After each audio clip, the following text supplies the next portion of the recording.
So there's a lot behind those questions that you're asking. Like, what would you be doing? I guess it could be a quiz time, right? So the devil. So how do we know what we know about the devil? Where does our knowledge about him come from? The Bible.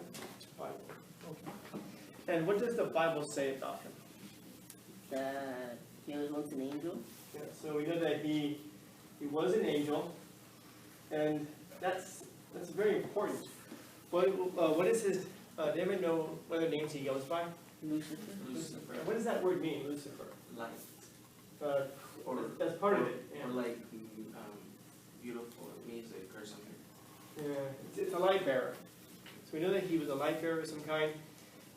We know that he was a beautiful angel. And what do we know now, interestingly enough, about what light represents, since we just finished up with the allegory of the cave? What does it represent? Well, light, the impurities of the spiritual world. From Socrates, yeah. Enlightenment, knowledge. Enlightenment, knowledge. So there's something there about him. Now, what's his first appearance in the Bible? That's The serpent. He's the serpent in the garden from Genesis. He's the one who shows up, and how does he kind of introduce himself? I don't know if that's a good way of asking the question. What's the story about him when he shows up? telling Eve to eat the apple. Yeah, so he's trying to convince Eve to eat this fruit. And it's interesting because what is the fruit that he's trying to get her to eat? Apple. Nope.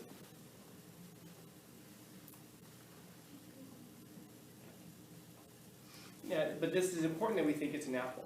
Where do we get the idea that it's an apple from? Just cultural. We just hear that. We see it in paintings. I mean, it specifies the type of fruit, or I guess the symbolism of the fruit, but it doesn't tell us a specific fruit. It doesn't tell us it's an orange or an apple. It tells us that the tree itself is the tree of knowledge of good and evil. So we know that this fruit that she can eat from is the fruit of the tree of the knowledge of good and evil. So that's an important thing, because it's fruit of good and evil. And God tells Adam and Eve, you can eat of anything you want in this whole garden, just not that one fruit. So of course, immediately what do? They go over this fruit. This is what we do as humans, and there's a lesson there. And if we understand the Bible that way, we understand it as a psychological painting, I guess you could say, of humanity. So you've got this very wise father figure who sets everything up and creates a wonderful life for their children, a perfect life for their children. And what happens in our world here if you have a father who sets up like this perfect life for their children? You tell me what happens. What's that? Then you get curious. They get curious. Is this a good way to create good people? To give your children everything and make everything perfect? No, what will happen? Well, we're going to find a way to mess it up. That's what we do as humans. I had it on the board, you can kind of see the circle still here, but I was talking about it yesterday. This idea that hard times make strong people. Strong people make easy times. Easy times make weak people, and weak people lead to hard times. And it's this circle that kind of goes around. If things are too good, then people become weak.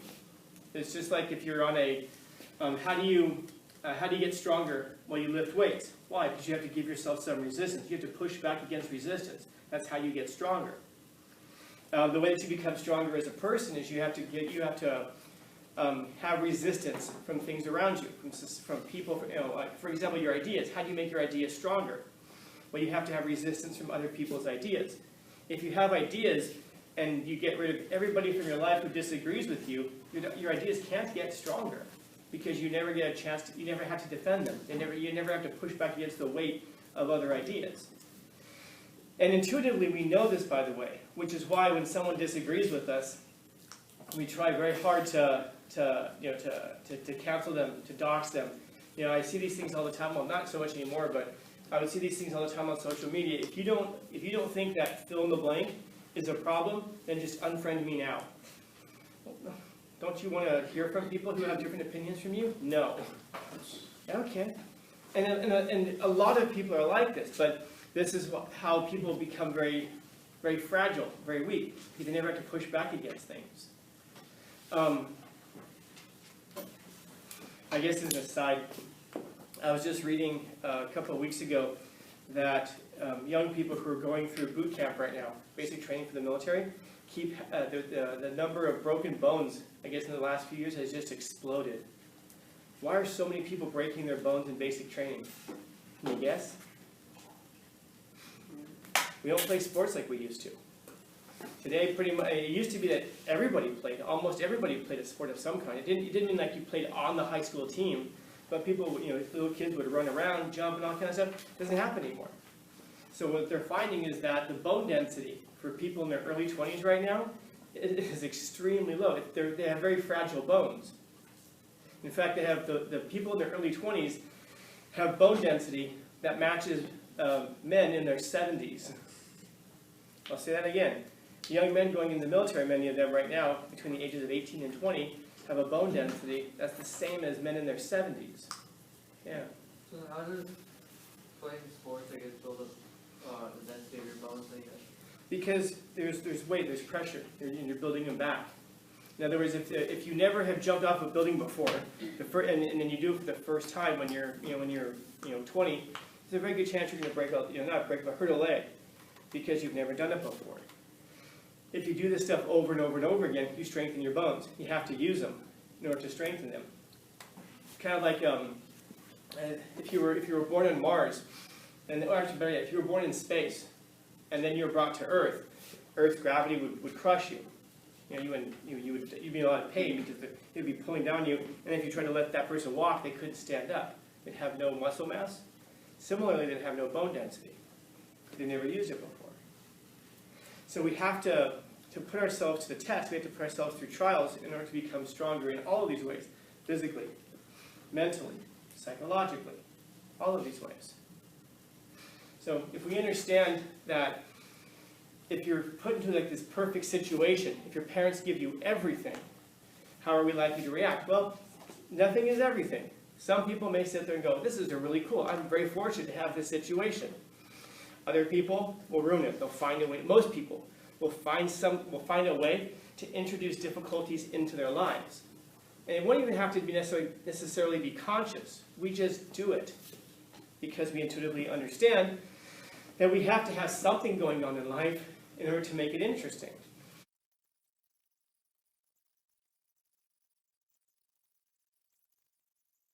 But in my head I was thinking, well, maybe that's the problem.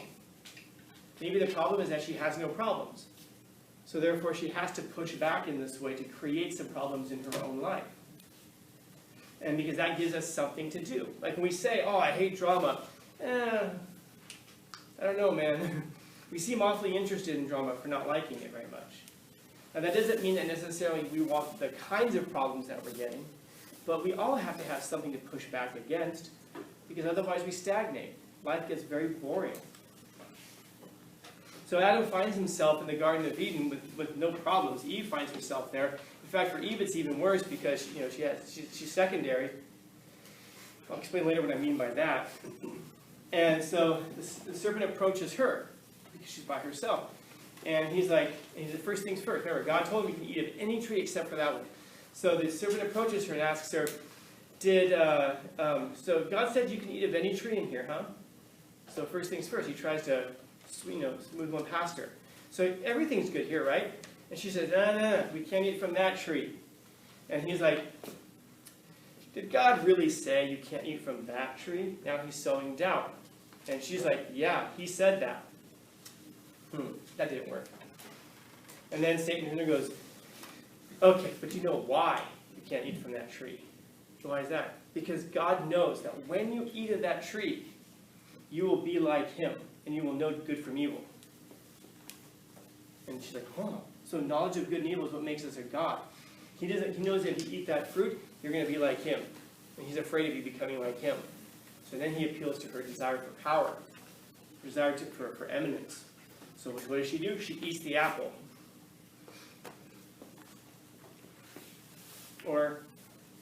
the tree, fruit of the tree of knowledge of good and evil. Again, we don't know that it's an apple. It doesn't tell us. So we know that Lucifer does that. Satan does that. He goes, he tempts. But you notice he doesn't have to tempt her very hard.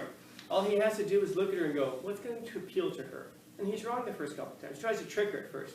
But she's sharp. She says, no, he didn't say that. He said every tree except for that one. Did God really say it, though? Like, maybe there's no such thing as this God. And she's like, no, he said it.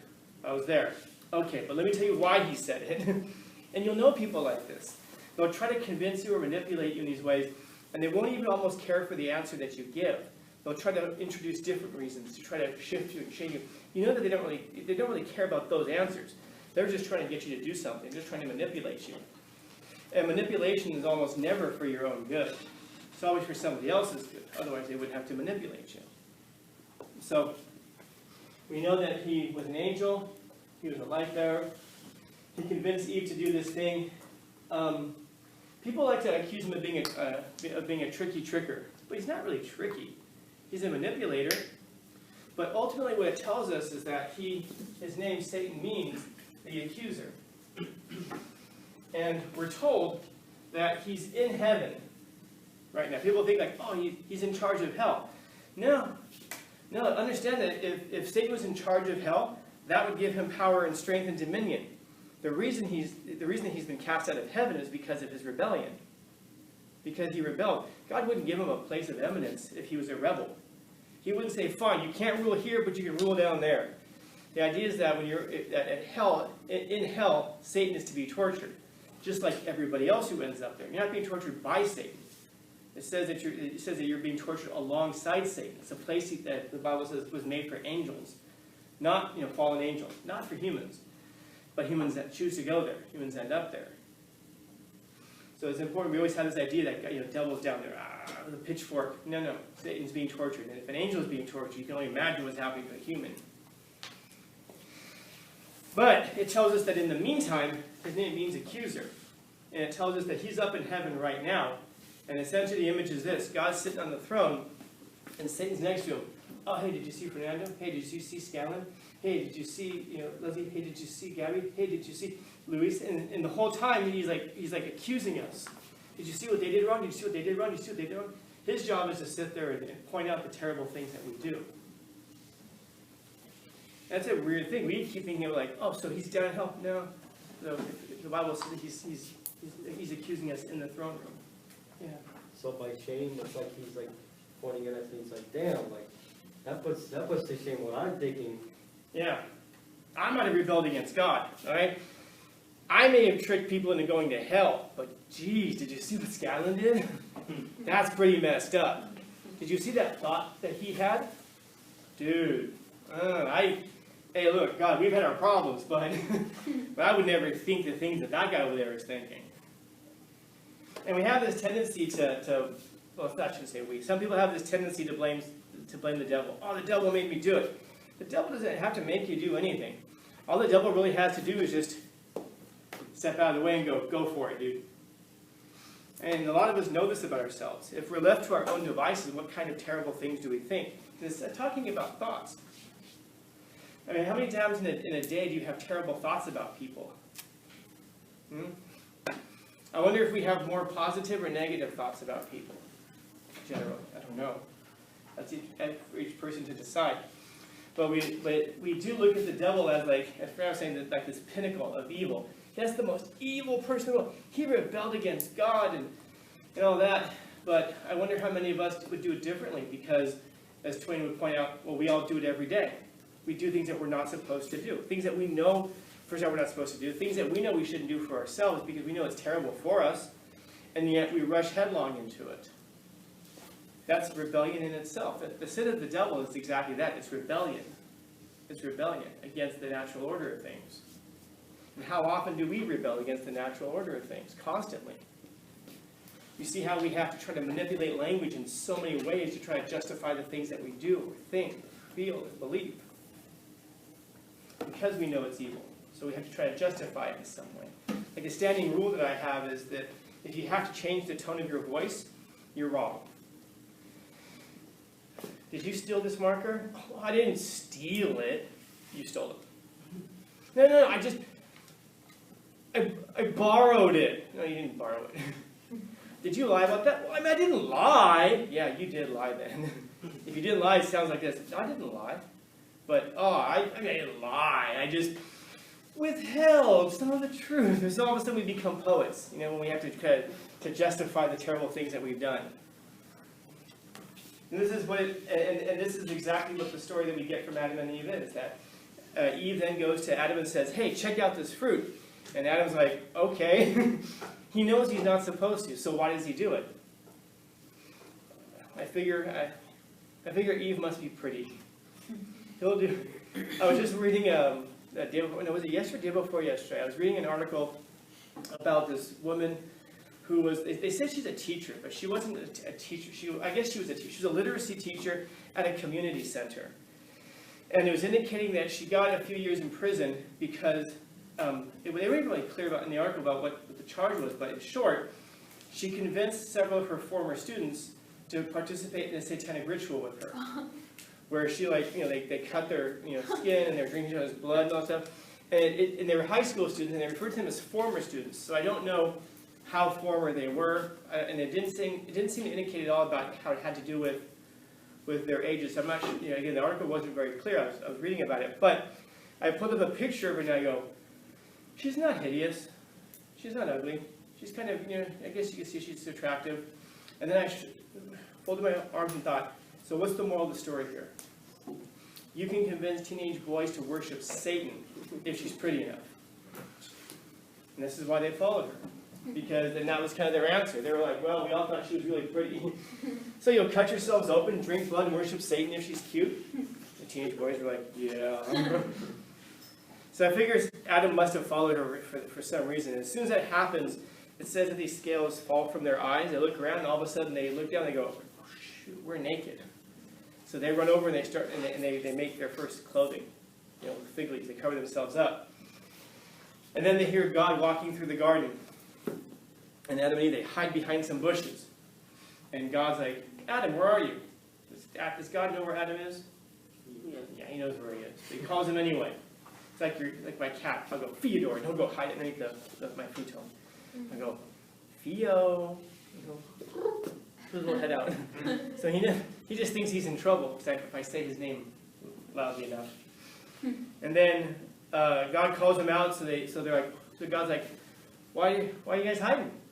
And Adam's like, because we're naked. And God's like, how did you know you were naked? And then Adam's response is, it was the woman. He immediately points at her and he's like, it was her, she tricked me. And God's like, man, not good. Because things were too perfect. There had to be something more than just this, because perfect can feel sterile after a while. But there's also an important lesson there. What's the first thing that Eve does? Well, she looks at the tree, and the Bible tells us that it was pleasing to the eye. So she looked at it, and she's like, oh, that's a nice looking tree. I'm not going to eat from it. Okay, I'm just looking. There's no harm in looking, right? And of course, the more that you look at something, what happens? Well, it goes on to your heart. The more you look at something, the more you think about it. And then even when you leave the presence of the tree, you start thinking about how wonderful the tree is. And maybe even you start to fill in some of the blanks in your knowledge with what you imagine a tree must be like. It must be, I bet it tastes sweet. I bet it's probably the best tasting fruit ever. I wonder why no one's eaten from that tree before. Because you don't have experience with it, so you idealize it. Is this starting to sound familiar in some ways? Because this is exactly what we do with people sometimes.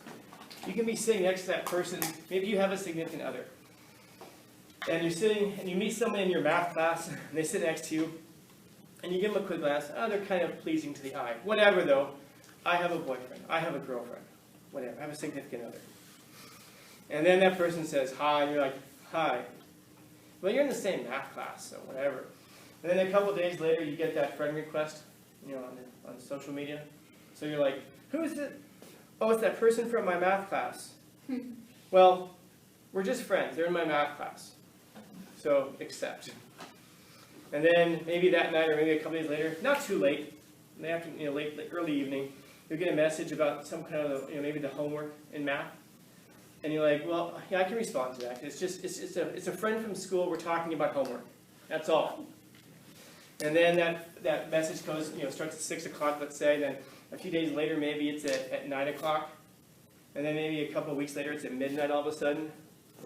What you doing? WYD. And of course, you're still awake, and so you're, just hanging out, and you start talking, and you're like, well, but it's just a friend from school. But you can see that progression, how that happens. It's slowly but surely, it's boiling the frog.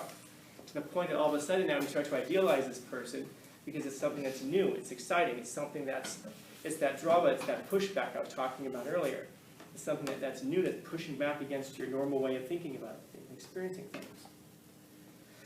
And then all of a sudden, we start to notice the flaws with our significant other. Maybe those flaws get amplified because our thoughts and hearts are split now in these different directions. We don't necessarily have to admit that to ourselves, but that is what's going on. And eventually, we cheat on this person, we leave this one person, whatever it is. But you see how it all started with something being slightly pleasing to the eye. And because it's pleasing to the eye, we dwell on it. And because we dwell on it, that's what becomes our thoughts and our feelings.